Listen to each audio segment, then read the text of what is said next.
de las enfermedades psicosomáticas. ¿Ok? Bien, ahora sí, ya estamos totalmente listos y prestos, que siempre a veces condicionarnos nos lleva un poquito de tiempo, pero felizmente ya estamos ok y estamos igualito con Karen, prestos para tener esta disertación. Muchas veces el ser humano, ¿no? Y también es inquietud natural de muchas personas.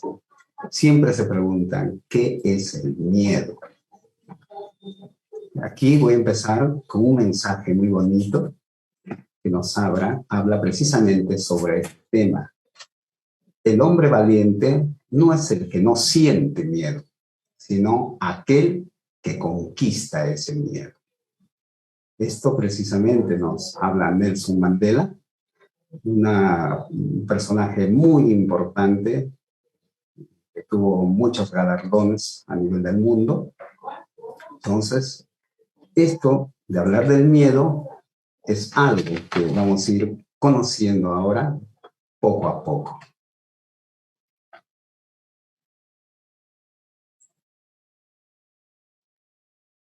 Hay que preguntarnos, ¿qué es el miedo? De acuerdo a Joseph Ledoux, define el miedo o temor como una emoción caracterizada por una intensa sensación desagradable provocada por la percepción de un peligro. Este peligro puede ser real o imaginario. Tanto puede ser presente, puede ser futuro o incluso también puede ser una situación que se ha dado en el pasado y que hay que preguntarnos, ¿no? Siempre es bueno ver qué es el miedo y la mente, ¿no? Esto se ha convertido en algo importante para nuestra salud en la actualidad.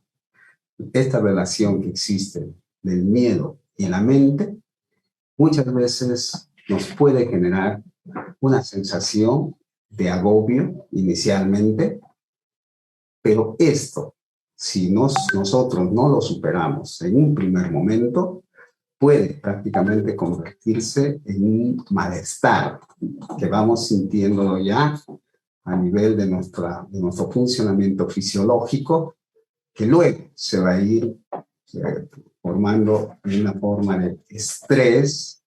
Y estábamos mencionando que estas funciones importantes, como la falta de sueño, la falta de apetito, nos puede traer un cuadro serio de problemas de ansiedad. También pérdida de confianza en nosotros, inseguridad y sobre todo nos va generando una forma de inestabilidad emocional, una vulnerabilidad y caída de la autoestima. Ustedes saben que la autoestima está considerado como el centro de nuestra personalidad, el centro de nuestro yo. Entonces, al caer nuestra autoestima, prácticamente nos vamos a sentir en una situación muy difícil, muy dura y probablemente ya el principio de muchas enfermedades que vamos a ir conociendo. Ahora nos vamos a preguntar, ¿qué es el estrés? Esta es una pregunta muy importante, ¿no? Precisamente cuando estamos ya en una situación de estrés, la Organización Mundial de la Salud lo define el estrés como el conjunto de reacciones fisiológicas que prepara el organismo para la acción. En términos globales, se trata de un sistema de alerta biológico necesario para la supervivencia. Este mecanismo es fundamental y se activa en todas las personas, en todos los seres humanos, pero también es un aviso importante que nos da porque nos va a permitir esto ir modulando y logrando nuestra estabilidad, nuestro equilibrio personal, ¿no?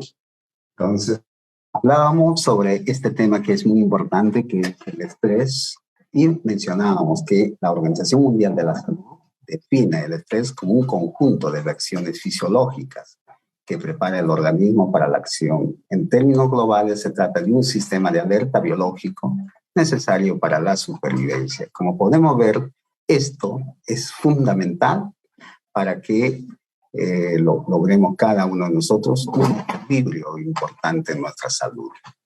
Por ello, también es muy bueno, muy saludable conocer las fases del estrés. Encontramos en primer lugar una primera fase que se conoce como reacción de alarma. Esto es la respuesta inmediata ante una amenaza o desafío o situación de riesgo que nosotros nos encontramos. Luego vamos a pasar a una segunda fase de resistencia. En el caso que el ser humano se enfrenta a una situación problema, prácticamente va a desarrollar, ¿no?, un conjunto así de procesos tanto fisiológicos, tanto cognitivos, tanto emocionales y mentales. Y esto definitivamente va a ser algo que al no superar esta fase vamos a tener de repente una dificultad y estaremos entrando a una fase que sí tiene que ver con la parte peligrosa que se conoce como fase de agotamiento. El estrés se convierte en algo negativo cuando deja de ser un mecanismo de reacción para convertirse prácticamente ya en una situación que va a causar daño a las personas y va a ser el principio de las enfermedades psicosomáticas. Vemos también que existen tipos de estrés y síntomas, ¿no? Tenemos, por ejemplo, el famoso estrés agudo. Esto muchas veces, este tipo de estrés, se da en situaciones que nos alteran en algún momento nuestra capacidad psicológica y que tienen una durabilidad menos de 30 días, pero puede presentarse con dolores musculares, con dolores de cabeza, también dolores a nivel lumbar y cervical, afecciones digestivas como diarrea, estreñimiento, dolor abdominal, alteraciones del sistema nervioso como la taquicardia, náuseas, presión sanguínea elevada, ¿no? Eso tiene que ver bastante con la hipertensión emotiva. La sudoración también muchas veces se da a nivel del cuerpo. Otro tipo de estrés agudo o episódico es cuando nos suele pasar alguna situación dura o difícil, de repente la pérdida de un ser querido muy importante, la pérdida de un trabajo. Eso está muy asociado a las pérdidas y nos causa angustia continua, sensación de descontrol.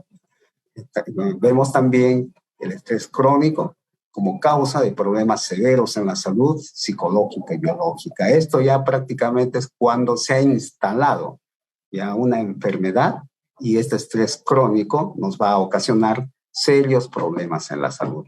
También podemos aquí mencionar algo fundamental que nos ha tocado vivir una situación pandémica y que lamentablemente muchas personas han desarrollado ya un tipo de estrés crónico.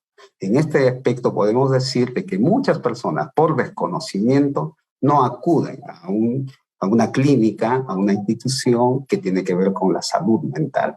Esto es muy importante.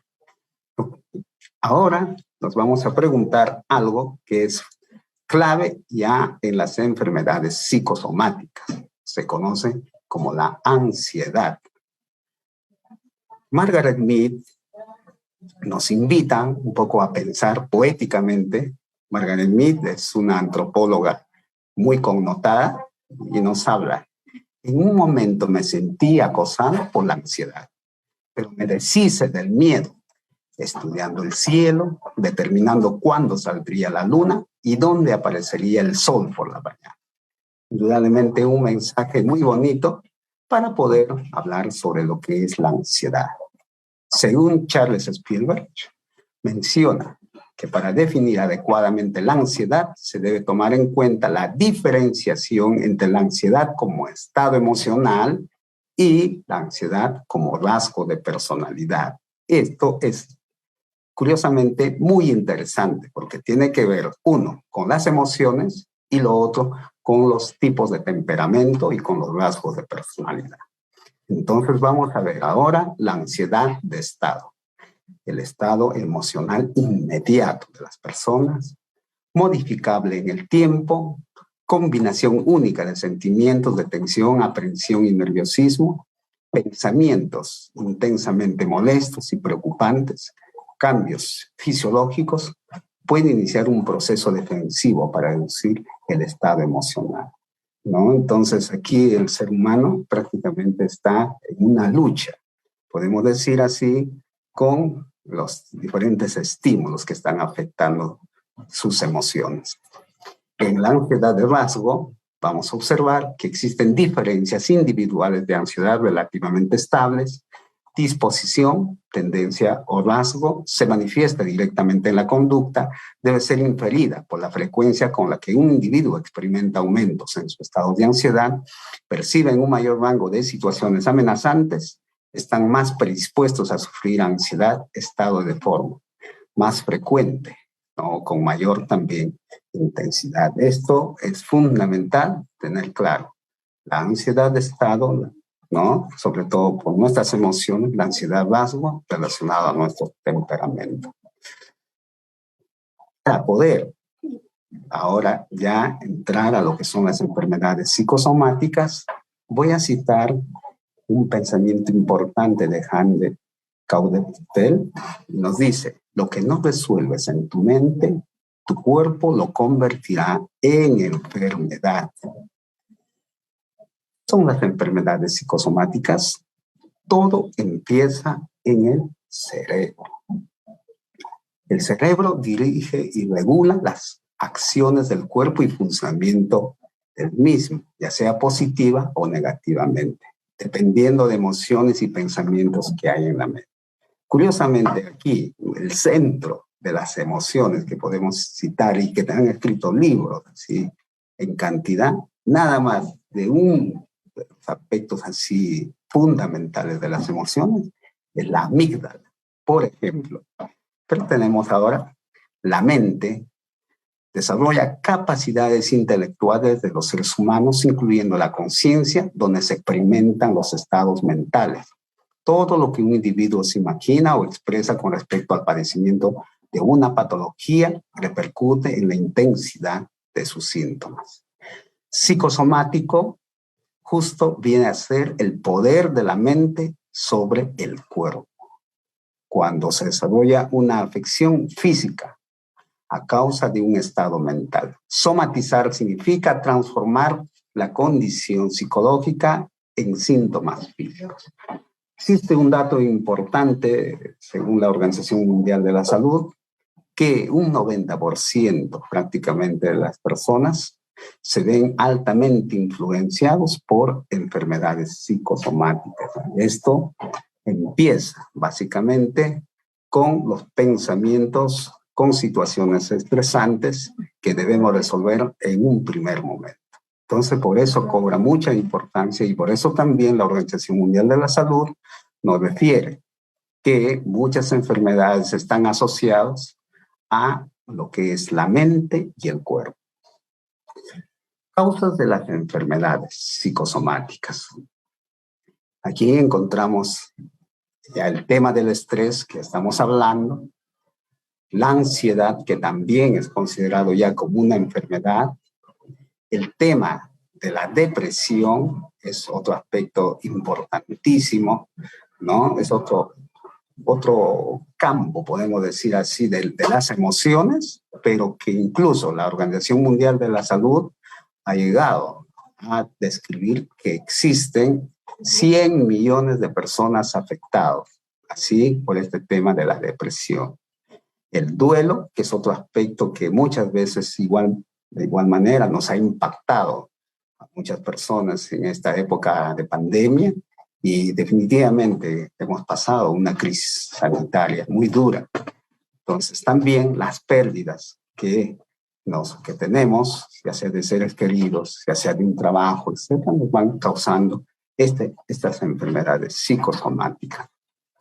Bien, entonces, ¿qué enfermedades pueden identificarse como psicosomáticas? Entre ellos tenemos la cefalea tensional. La cefalea tensional son los dolores de cabeza que sienten que en algún momento también se siente, ¿no? Hay personas que lo sienten de manera continua, muchas veces puede estar ya asociado a temas emocionales. Las enfermedades coronarias, sobre todo los problemas que tienen que ver con la presión alta, ¿no? Igualito tiene que ver también como un tipo de enfermedad que se conoce como emotivo. Hay hipertensión emotiva, entonces es importante. Aquí la dinámica que pueden interactuar y que es muy importante que como profesionales también es trabajar como equipo para poder dar solución a cada una de las personas que sienten este tipo de enfermedades. La neurodermatitis o dermatitis crónica es otra de las enfermedades importantes, ¿no? Que está considerada como enfermedad psicosomática. Las fibromialgias y dolores musculares, esto que muchas veces se van dando dolores en la espalda, en el pecho, en los brazos, en las piernas, y muchas veces como que el dolor juega, pero cuando le hacen los estudios adecuados, también parece que no se identifica por qué se van dando estos dolores. Entonces, son atribuibles a enfermedades psicosomáticas. Igualito la artritis reumatoide, el tema de problemas respiratorios, como el asma, por ejemplo, y problemas gástricos que tienen que ver con la diarrea, que tienen que ver con el estreñimiento. Entonces, esto es importante, que deben llevar un acompañamiento psicológico para que todo este tipo de enfermedades se puedan superar. Muy bien. Entonces, si nos preguntamos, ¿existe tratamiento para las enfermedades psicosomáticas? Por supuesto. Existe la terapia conductual, que se brinda herramientas para que el paciente emita respuestas adaptativas, aprendiendo un nuevo comportamiento, eliminando la conducta inadecuada, controla sus emociones y nivel de estrés que originan la enfermedad. Tenemos la terapia cognitiva, que modifica procesos mentales con el fin de cambiar conductas desadaptativas con las técnicas de afrontamiento y la disposición. Mejora en el paciente la capacidad de resolución de problemas y elimina pensamientos o creencias que magnifican la posible amenaza. La terapia cognitivo-conductual, este tipo de terapia está unido prácticamente y une los dos grupos de métodos con la finalidad de que el paciente mejore. La terapia cognitivo-conductual está considerada como una terapia de tercera generación y muchas veces es practicado en la actualidad ya por muy buena cantidad de psicólogos y psicólogas. ¿Ok? Entonces yo quiero terminar con algo muy importante, con un mensaje fundamental para cada uno de ustedes que ahora nos están viendo, ¿no? De que al final del túnel existe la luz. Al final de la oscuridad tenemos al día siguiente un bello sol radiante. Yo agradezco a la Clínica San Judas Tadeo por esta oportunidad y también les invito a todas las personas, ¿no?, que acudan para su atención, toda vez que la Clínica San Judas Tadeo cuenta con un staff de profesionales altamente calificados para ver todo tipo de enfermedades que puedan tener, igualmente también para darle solución a este tipo de enfermedades psicosomáticas que estamos tratando hoy día. Entonces, agradezco también la invitación de la señora Hanovich, ¿no?, al área de marketing, a cada uno de los jóvenes, ¿no?, y cada una de las personas que le están poniendo bastante punch para igualito enfrentar situaciones duras, difíciles, pandémicas que nos ha tocado vivir. Muchas gracias.